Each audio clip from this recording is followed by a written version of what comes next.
एक बहुत गरीब किसान था। वह अपनी बेटी के साथ एक छोटी सी झोपड़ी में रहता था।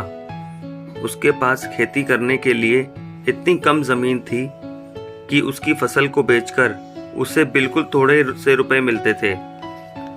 उन रुपयों से वे लोग ठीक से खाना भी नहीं खा पाते थे। वह राजा के पास अपनी समस्या लेकर आया। राजा दयालु थे। उन्होंने किसान को अपनी जमीन में से कुछ जमीन दे दी खेती करने के लिए। उन्होंने कहा, यह जमीन तो हमारी ही रहेगी, लेकिन उस पर उगने वाली फसल तुम्हारी होगी। किसान ने राजा को बहुत बहुत धन्यवाद किया। एक दिन वह खेत की जुताई कर रहा था। तभी उसका हल किसी कठोर चीज से टकराया। उसने वहां खोद कर देखा तो उसे सोने की एक ओखली मिली। किसान ईमानदार था। उसने अपनी बेटी से कहा, हमें यह ओखली राजा के खेत से मिली है। जिसकी जमीन है उसी की यह ओखली भी है, इसलिए हमको इसे राजा को लौटा देना चाहिए। किसान की बेटी बोली, नहीं पिताजी, आप ऐसा मत कीजिए। आपको सिर्फ ओखली मिली है।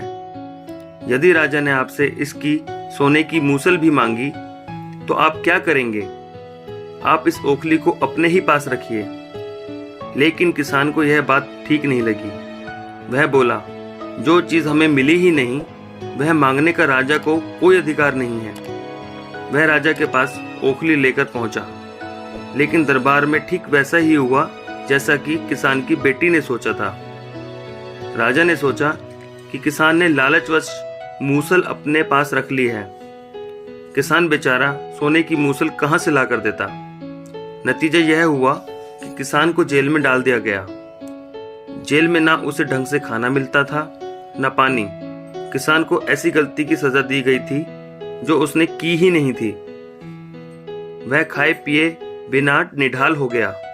लेटे लेटे वह रोता रहता था और कहता था, बेटी की बात मानी होती, काश मैंने अपनी बेटी की बात मानी होती। एक दिन राजा ने उसे ऐसा कहते हुए सुन लिया। उन्होंने किसान से पूछा कि वह ऐसा क्यों कह रहा है। तब किसान ने राजा को पूरी बात बताई। राजा को अपनी गलती का एहसास हुआ। किसान को तुरंत छोड़ दिया गया।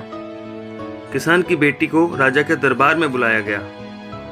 उससे बातें करने के बाद राजा को पता चल गया कि वह कितनी बुद्धिमान है। किसान की बेटी को राज्य के खजाने का मंत्री बना दिया गया। उन्हें रहने के लिए घर और सभी सुख सुविधाएं दी गईं। किसान और उसकी बेटी सदा सुख से जीवन बिताने लगे।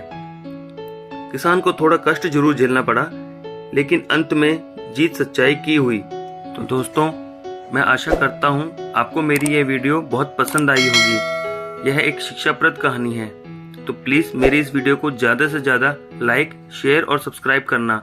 धन्यवाद।